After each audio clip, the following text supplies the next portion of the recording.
right, thank you, Skip, and thank you to the Clinton School for hosting this event. I'm really excited about what I get to speak about today, specifically George Balanchine, and then also Ballet Arkansas and how that relates. So I guess I'll get right into the presentation. I've titled this lecture or talk today, Ballet Arkansas Meets George Balanchine, because it's taking our local company that we all have ownership of. If you live here, if you're from here, I think that's to me a really important point, is that Ballet Arkansas belongs to all of us, just like the symphony does, just like the rep does. And then meeting one of the great choreographers of the 20th century, in George Balanchine. So I think the first question is, who was George Balanchine? A lot of times when people think of George Balanchine, they think, okay, New York City Ballet, or great choreographer. He did ballet, he did Broadway, he did film. But I think beyond that, many of us don't really know. I know until I did the research for this, I knew maybe a little more than that about George Balanchine. But doing the research for this today, I've learned so much about him that I never knew. And really, I think it's important to understand, like any great composer or choreographer, the more you understand about them as a person, the more their work means than when you see it, because you have a greater context of it. Whenever I would choreograph to certain composers, that was the first thing I did. Shostakovich, Rachmaninoff. I would study their life, and all of a sudden I would listen to their music, and I heard different things. So I hope for those of you who are here today and then see his work on the rep stage this week, and I hope that it does the same thing for you. George Balanchine was born January 22nd, 1904 in St. Petersburg, Russia. His name was, and I'm going to butcher this, there's a reason why it's George Balanchine, Georgy Melitonovich Balanchevadze. And it was changed when he went to, and we'll get to it in a minute, when he went to Paris in 1924, Sergei Diaghilev said, that's a mouthful, we need to change your name to George Balanchine so the French can say your name. His father, who's pictured here, was a well-established Russian composer, specifically folk music. Unfortunately, his father was not very good at handling money, so the family was never wealthy, but what money he did make as a composer, he squandered. So when George Balanchine was 5 years old, the family had to move from St. Petersburg. They sold their apartment in St. Petersburg, and they moved 3 hours away by train to modern-day Finland. So from the age of 5 to 9, George Balanchine actually grew up out in the woods in Finland. Naturally, he loved music because he grew up in a musical family. He studied the piano. And then we come to at the age of 9. So this part of George Balanchine's story I find fascinating. I never knew this until I was doing the research for this today. At the age of 9, his mother took he and his sister back into St. Petersburg. And the idea was that George would audition for or interview for the Imperial Naval Academy. He had a long history of military people in his past, and well, that's what you do. You know, my family was military. I'm going to go into the military. And his sister that same day was going to audition for the Imperial Ballet School. Well, the story goes that they got to St. Petersburg that day, and the interview process for the Royal Naval Academy was closed. So when they got to the Imperial Ballet School, it was suggested, and his mother decided, well, you're here, you might as well audition for the Imperial Ballet School. So at the age of 9, he was one of 50 boys that day. They were interviewing, auditioning for the Imperial Ballet School. One of 50, and he was one of 9 accepted. Never taken a ballet class in his life, never seen a ballet. His mother left him there that night at the school, and he had never even seen a ballet. And now all of a sudden he's gonna become a ballet dancer. I think this was probably because at that point in time the family didn't have a lot of money, and the idea was if you can get into one of these state-funded schools, then you were guaranteed a job in the ballet or in the Navy afterwards. So it really was a very practical decision on his mother's part. George was very unhappy with this at the age of 9. That first night he ran away. He had an aunt who lived in St. Petersburg and ran to her house. She promptly brought him back to the school, knowing that he might get kicked out if by pulling something like that, pulling a stunt like that. The first year, George Balanchine was miserable. I mean, he just had no passion for ballet. He was, however, passionate for music, and I think that later on that was really part of what made him who he was as a choreographer.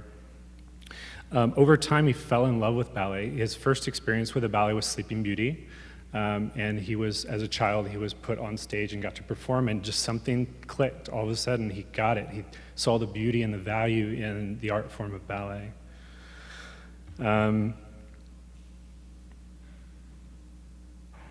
Yeah, so I find it fascinating how he got his start in ballet. It's kind of similar. I find some similarities. The first time I ever saw a ballet was Ballet Arkansas's Nutcracker when I was 11, 2 years before I even started taking dance. And I thought it was the stupidest thing I'd ever seen. And then 2 years later, I was dancing and said, well, this stuff is really hard. I really like it. So let's move on. So just really briefly, I want to give a quick synopsis about Sergei Diaghilev. Diaghilev left Russia. He was from St. Petersburg as well, from a wealthy vodka family, meaning they made money off of vodka. And he just loved the art. He wanted to be a musician. Rimsky-Korsakov was one of his teachers and said, music's not for you. So he's one of these very passionate arts enthusiasts who just didn't have the talent, so he found a different way to contribute. Diaghilev's Ballet Russe had a company in Paris from 1909 to 1929, and really it was one of the most influential ballet companies in the early part of the century. You had, the Paris Opera was around, you had, the Mariinsky Theater, you had all these well-established ballet companies, but they played it safe. They did Sleeping Beauty, they did Swan Lake, they did all they did Giselle, they did all of the things that they knew people would like. Whereas Diaghilev said, no, let's create new works and let's do exciting, edgy things like Rite of Spring.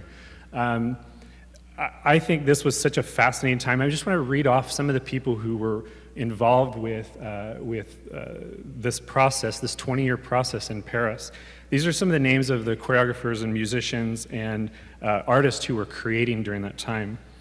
The people pictured on the bottom right, that's Leonid Messine, and on the bottom left, that's Michael Fokine, who was had been choreographing in Russia. Both great choreographers. Also, here's a list of some of the artists.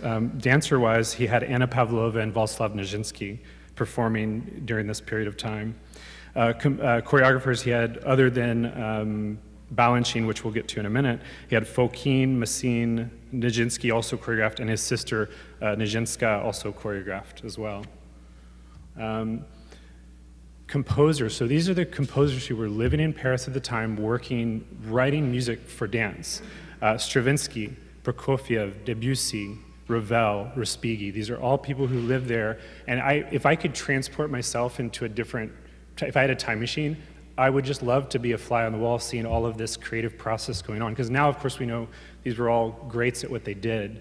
But I would imagine for some of the dancers, like, oh yeah, there's Stravinsky, there's, as far as some of the costume designers, so here's sets and costumes: Pablo Picasso, Coco Chanel, Henri Matisse, and Salvador Dali. These are people who were, walking the halls, fitting dancers in costumes and painting sets. So really, it was an incredible period of creativity. Now let's go back to George Balanchine for a minute and see how he fits into all of this. George Balanchine, in 1924, took a trip with 3 other dancers. It was a Soviet-sponsored trip to Germany to basically say, here are our dancers. These dancers were seeing some of the restrictions on freedom that were beginning to take place with the new government after the Russian Revolution in 1917, and so they more or less defected and decided not to go back after their 3-month tour in Germany. And they ended up in London, and then via London ended up in Paris. France was taking in expatriates from Russia at that time. So there was a significant Russian population in Paris. So Diaghilev, this amazing, master of ceremonies for this ballet company, was running out of options. He had had all of his choreographers leave for various reasons. And here's this young George Balanchine who had choreographed some in Russia and was becoming known as a choreographer. So he employed George Balanchine. For 4 years, 1924 through 1929, George Balanchine choreographed for Diaghilev's Ballet Russe.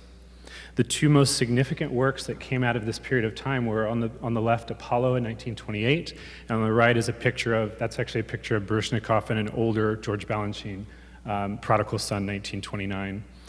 These were career-defining works for George Balanchine. Apollo is about the god Apollo, and in Greek mythology there are many versions of what Apollo is. George Balanchine chose to say he was the god of music. And then in this piece that he created, there are three muses. There's the muse of dance, there's the muse of poetry, and the muse of mime.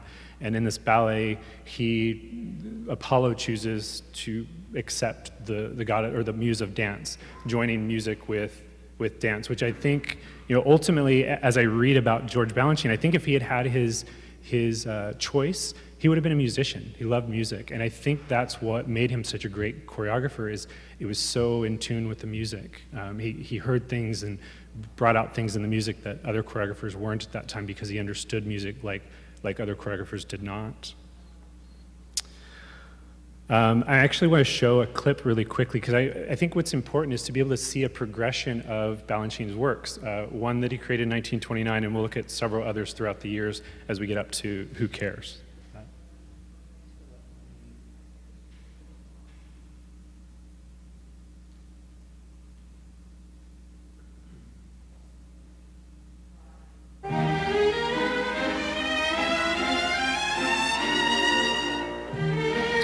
This is 1979, Baryshnikov playing the title role of the Prodigal Son.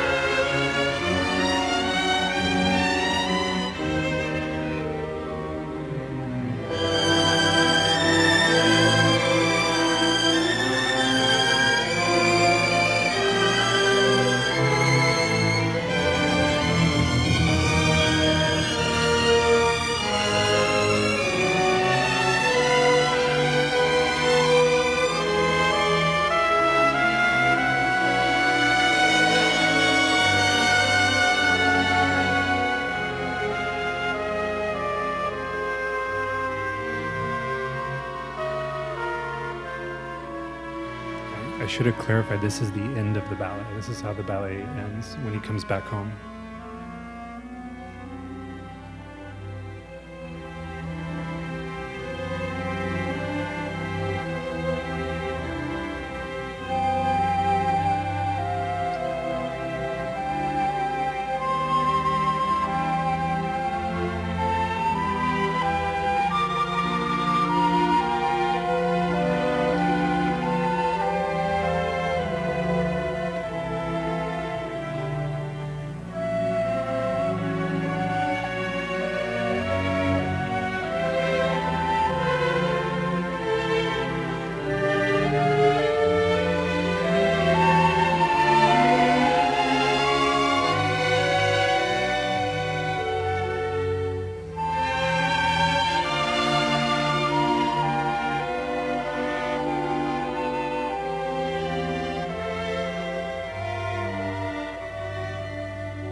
As you can see, Balanchine had a gift. There's very little dancing in that clip. There's much more dancing in the entire piece, but he had a way, even at a young age, I think he was very young when he choreographed Prodigal Son, but he had a way of creating this atmosphere. I think story ballet is more powerful. It's like the old adage, actions are louder than words. That is, to me, the most powerful thing about ballet. You guys are making assumptions based on me, not only what I'm saying, but my posture, my demeanor, and I think that's what makes the art form of ballet so powerful when it tells stories, because it says things that words can't say. Just like when I know my wife is pissed at me, no matter what she says, it's because I'm looking at other indicators. But I think that clip of Baryshnikov crawling as a prodigal son into his father's arms is very powerful. We did it a few years ago at Ballet West, and unfortunately I wasn't part of that particular work. I was in 2 other works, but I had chills just watching that take place on stage.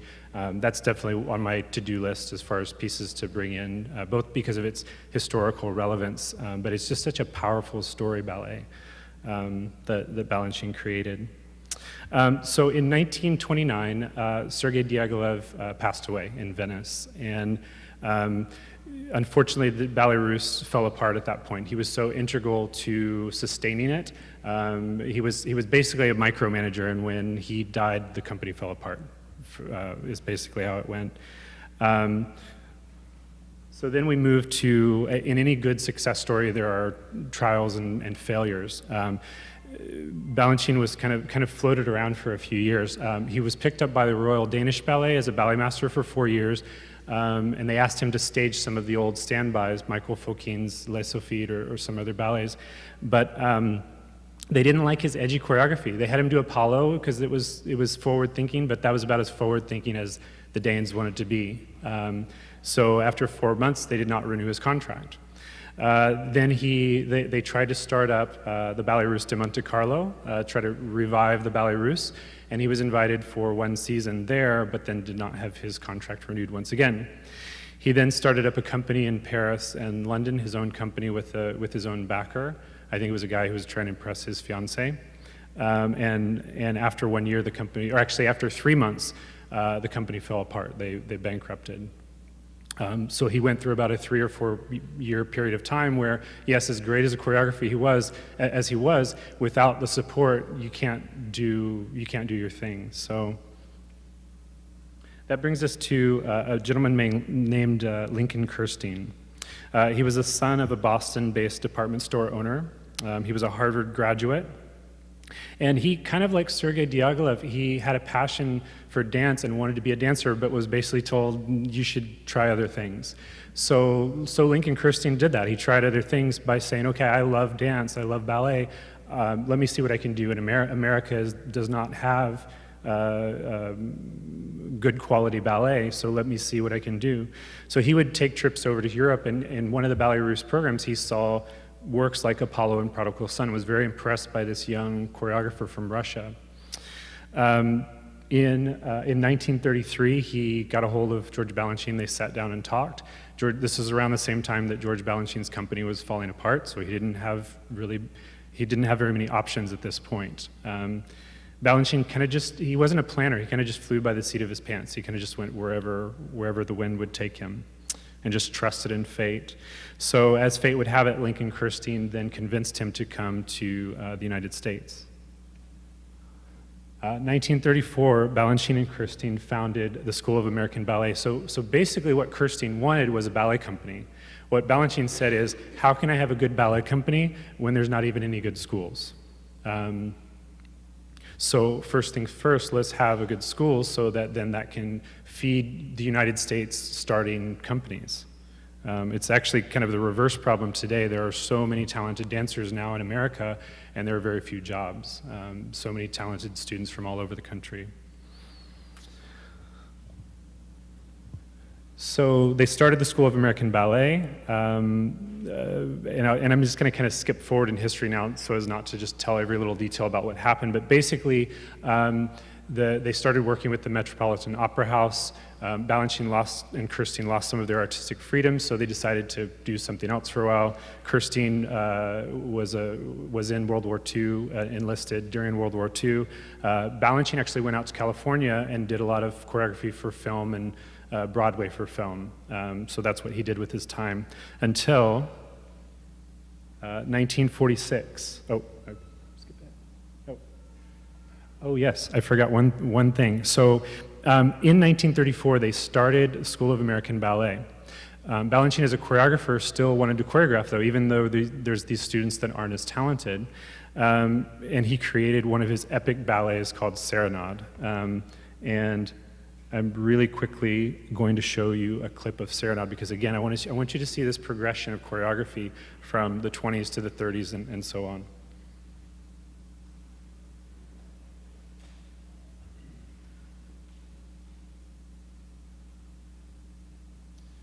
Just to give you a quick background, this is one of my favorite Balanchine works. I actually had the honor of performing at the Kennedy Center about 4 years ago. He created it on students, and he created, the process was, I mean, as anybody who runs a school and rehearses students, you know that, well, this kid can't come this time because of this, and that it's not a professional job. You can't always force students to be there. Well, Balanchine had the same issue in New York. And so the way he created this piece is, I have 17 dancers today, there's gonna be 17 dancers in the piece. And then the next day he maybe had 11. So, okay, this section I'm gonna have 11 people in this section of the ballet. So he created around necessity, which I think was brilliant, and you would never know just watching it because it just flows one piece into the next. But I just wanna show this short clip on Serenade.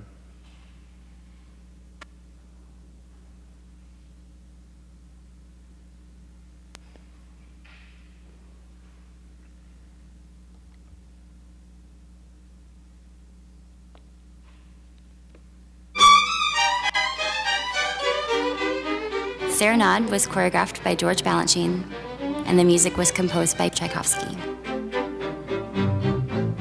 Serenade is a very important ballet for this company. It was the first ballet that Balanchine choreographed in 1933 when he first came to the States. It's just something that everybody wants to be a part of. And it's still one of the great masterpieces of the 20th century. You feel very special when you dance Serenade. When you watch something that Balanchine choreographed to Tchaikovsky, he makes you hear the music differently. This ballet, it has everything that he emphasized so much in his technique. It's moving faster, it's doing everything bigger, with more energy. There's a lot of very quick footwork, especially for the Russian girl in it, which is the part that I do. Some of my little passages, it's very hard to keep up, and it's fast and really exciting. When I was in the corps, I desperately wanted to do this ballet. I wanted to be part of it. Balanchine let the corps dance. They didn't have to be in the perfect line and stand on the side while the principals did their solo. He gave them some of the best music, and he gave them a way to be an individual. I don't know if there's a story in Serenade. Some people say yes, and some people say no. I think that when you watch it, you definitely have a story in your head about what's going on. I think that the opening formation is what he saw in Orange Groves.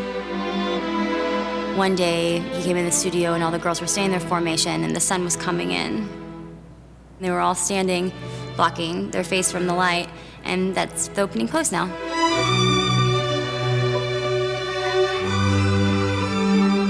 There are three main girls in Serenade: the waltz girl, the Russian girl, and the dark angel. I think everybody wants to dance the waltz girl. She's the one that falls on the floor at the end. It sort of looks like she's dying, she's given up, and these 6 girls come on and they reach to her. And she runs through them to another girl and hugs her and goes down on her knees. As she stands up, these men come around her and lift her onto their shoulders. And she just lifts her arms up and bends back.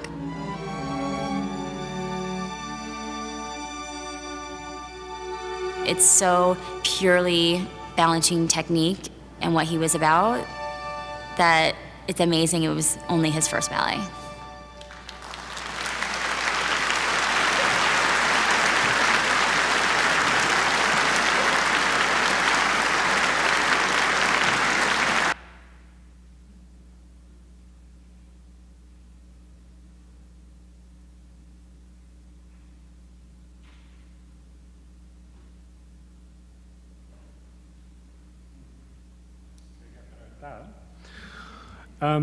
So Serenade, it is so stunning, it's so beautiful, and as Ashley Boulder said, it's one of those ballets where all of a sudden, is there a story, is there not, which I think is intriguing when it comes to more abstract work, as opposed to beating you over the head with, here's the prodigal son, here's the father. I think there's value in that, but I think there's also value in creating art that causes you to fill in the blanks a little bit with your own imagination. I think as a society, when we lose our imagination, that's when we're not as productive. And I think that's how art serves our community, is by inspiring people in the community, no matter what their job is, to be creative and imaginative within their job. So 1946, the war is over, Lincoln Kirstein's back from war, and Balanchine, I guess, has had enough of California, is ready to get back to New York and get back to work. And they decide to found the Ballet Society, which 2 years later, in 1948, they called New York City Ballet. The first work that came out of this time period was a ballet called The Four Temperaments, which I'm going to show you a clip of that from San Francisco Ballet here in a moment. This is a very special ballet to me because this is the first, when I was 19, this is the first Balanchine ballet that I ever performed, was Four Temperaments. I want you to notice the costume. So Balanchine was very resourceful. Yes, it's always nice as a director when you have tons of money, trust me. But they didn't have, when they started, they didn't have a lot of money. So that's why the costumes are so basic in this next work that you'll see. But you'll see a progression that he's getting away from classical ballet for the time and experimenting with different things.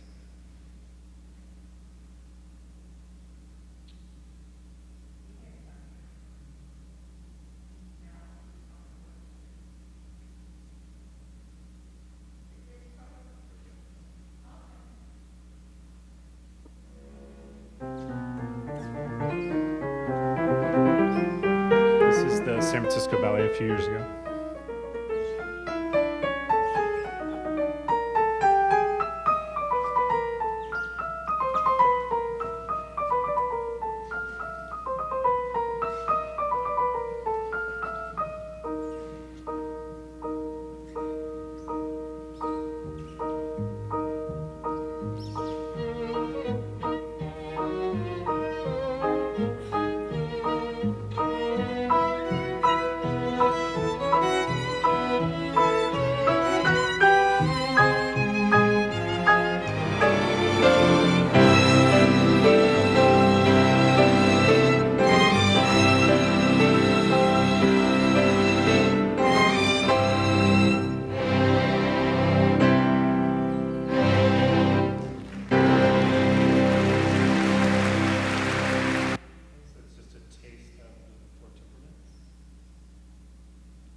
As we see, this was the first work that he created, one of the first works he created as the Ballet Society. So now I'm going to start moving a little faster. So 1950s were a magical, 50s and 60s were two magical decades for Balanchine and his creative process. The company was taking off. There was a lot more interest in the company in New York. These are examples of works that he created in the 1950s. The upper left is his Nutcracker, which he, as a student, he did the original version, Petipa's version from the late 1800s. So he took a lot of elements from that original version and made it his own. The upper right corner is Western Symphony, which is a fantastic ballet. I had the honor of doing that one as well. Bottom left is Stars and Stripes. That's actually a picture of Ballet West, my home company in Salt Lake, performing it. I think my wife's somewhere in there, but it's so small. And then the bottom right was a work called Glinka Paratois, which actually Ballet Arkansas will be presenting this time next year. He created it on New York City Ballet in 1955. I want to take note of something as we lead up to Who Cares. Balanchine loved American culture. He loved Broadway. He loved Gene Kelly. And in his choreography, tried to show American art through works like Western Symphony, through works like Stars and Stripes to Sousa. He embraced, he died here, he's buried here.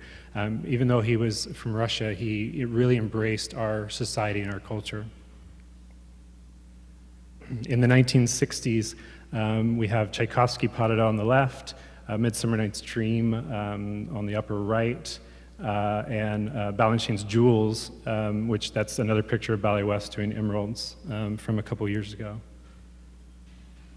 So I want to now just briefly talk about what was going on in Arkansas at this time. So while George Balanchine is creating this, what's going on here at that time?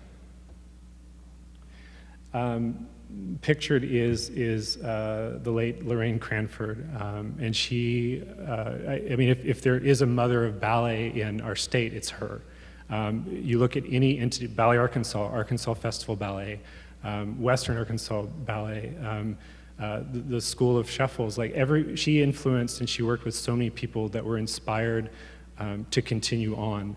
In 1966, while Balanchine's creating all these great works, Lorraine Cranford and her husband moved from Dallas to Little Rock to start Little Rock Civic Ballet in 1966, and they worked out of the Arts Center. I wish I knew more about Lorraine Cranford. I was in high school when she was still attached with the company, even though Kurt and Linda Hathaway were running things at that time.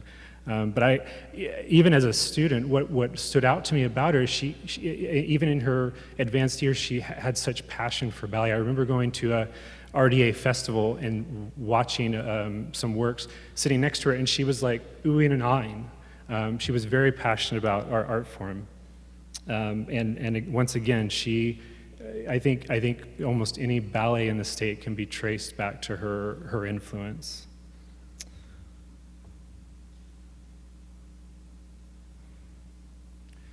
So then in 1970, that's where we get to Balanchine's Who Cares, and I purposely didn't show any video footage of Who Cares so that, you know, hopefully you'll be, I don't know, surprised or pleasantly surprised, I hope, on this weekend. But so again, I tried to set up that Balanchine loved American culture, he loved Broadway, and in 1970 he created Who Cares to 17 of George Gershwin's songs.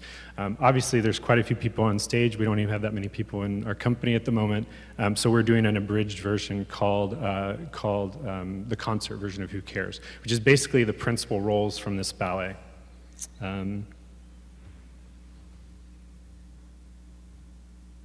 So there's obviously a lot of history with Ballet Arkansas. It was actually founded in 1978, but for time's sake, I just wanted to focus on 2009 to now. So in 2009, the board of directors for Ballet Arkansas decided that they wanted to give it another go at a professional company. At that time, they hired Arlene Sugano as the artistic director, and they started out with 6 dancers, one of whom is in the room, Paul Tillman, and we'll get to Paul in a minute. What they were able to accomplish for a couple of years was just getting things off the ground again, just saying, okay, here we're striving to be a professional company, professional caliber company, and they were able to put on productions and really get the ball rolling. In 2011, the board made, in my opinion, a very wise decision by hiring a full-time executive director instead of part-time positions, which I think in order to really excel, leadership in arts organizations cannot be part-time for the long term. So they hired Lauren Struther, who, in collaboration with myself, I came on as the artistic advisor at that point. Really took what Arlene Sugano and the dancers were able to build, and then continue to climb stair step.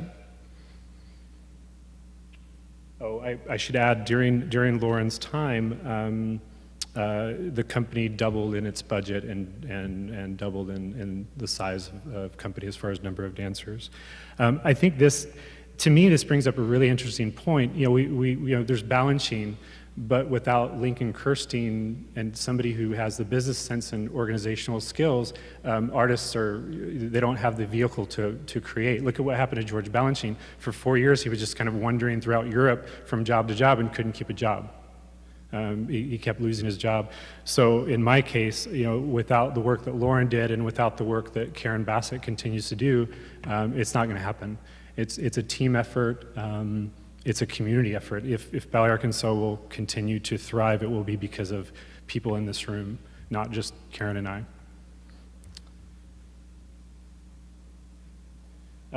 2014 was a big year for Ballet Arkansas. We added a choreographer, a famous ballet choreographer named Gerald Arpino to our rep. That's Birthday Variations on the left.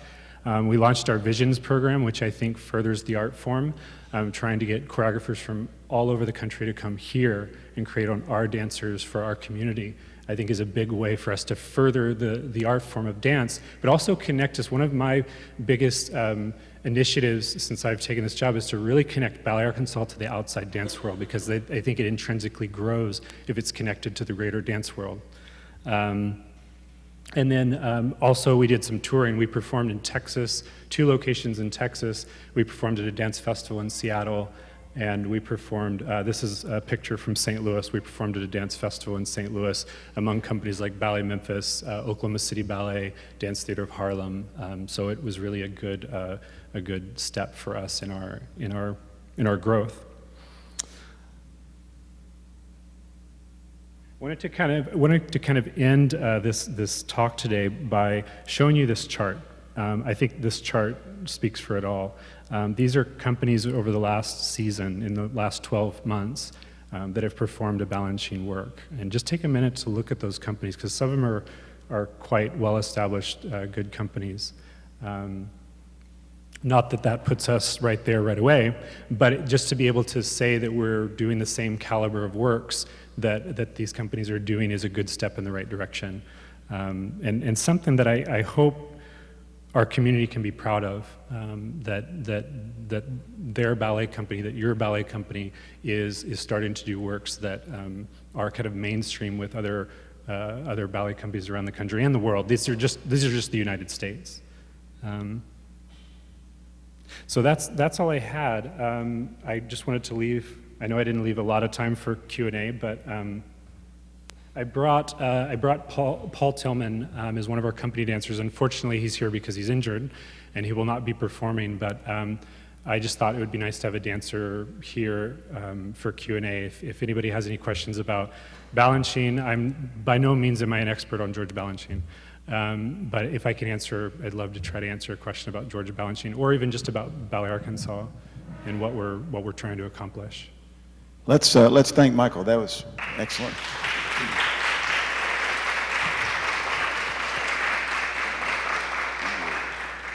Anybody have any questions, any comments? Anybody have anything?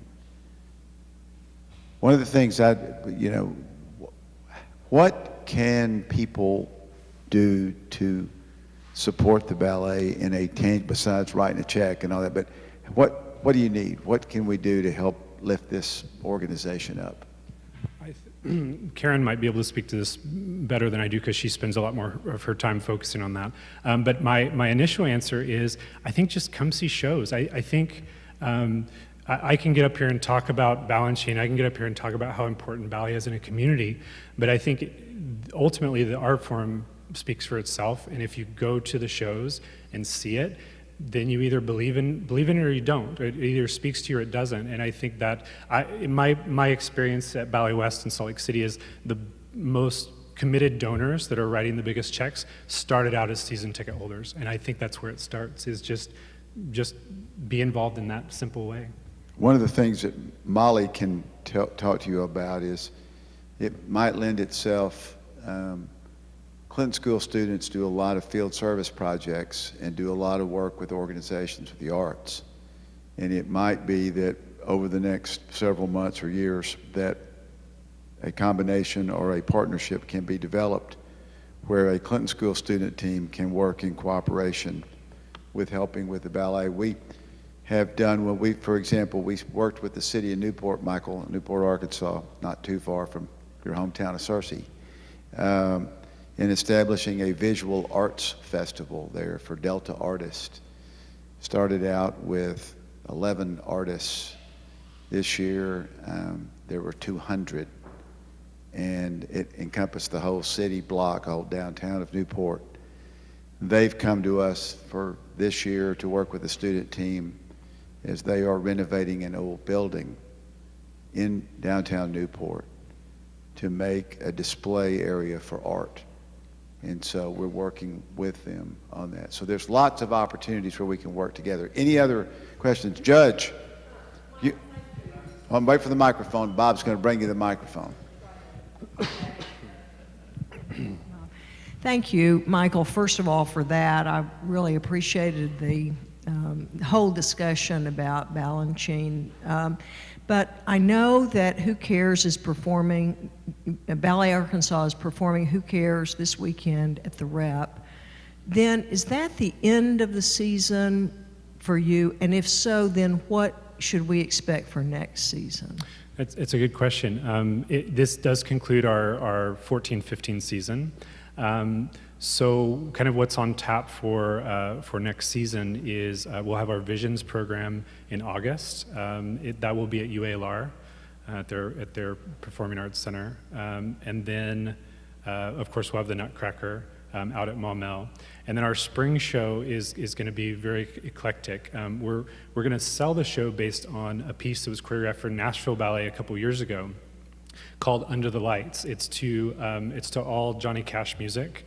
And I thought that, I think there's such pride in the state for people who are from here, and I know that Arkansas is very proud of Johnny Cash, and rightfully so. He had some great music. So we're going to do a work called Under the Lights. Also on that program will be, as I mentioned before, we're going to do Balanchine's Glinka Patois. So it's a smaller work than Who Cares, but it's a little more classically based than what he did with Who Cares. Also on that program, we will have a piece that was created in the late 90s for Hubbard Street, which is a contemporary dance company in Chicago. It's called Group Therapy. It's a comedy ballet. I view myself as a pretty cynical ballet viewer. Like when I sit and watch, I'm like, I'm just pretty cynical. I'm like, okay, this has to be really good if I'm going to be impressed. And I found myself laughing. And I think it'll do that for a lot of audience members. Group Therapy is a really funny piece. What else is on that program? We've announced our resident choreographer for next season. He's a soloist with Pacific Northwest Ballet. His name is Keon Gaines. He choreographed Bolero for us last year, and he's going to come in and create a brand new work because I really think it's good. On one hand, I want to establish us like other ballet companies by doing some of the same work, but also I want us to maybe push the envelope and create by creating new works, and that's how you do it, just like the Ballet Russe did in the early 20s. So we'll have a new work by Keon Gaines, and then we'll also have a new work by whoever wins our Visions competition. So, yeah, no problem. That's great. Well, Michael, thank you, and please know that we'd love to host further events with Ballet Art. If there's anything we can do to increase the partnership and the awareness of the arts, we'll do it. Yeah, Thanks very much for being with us. Thank you.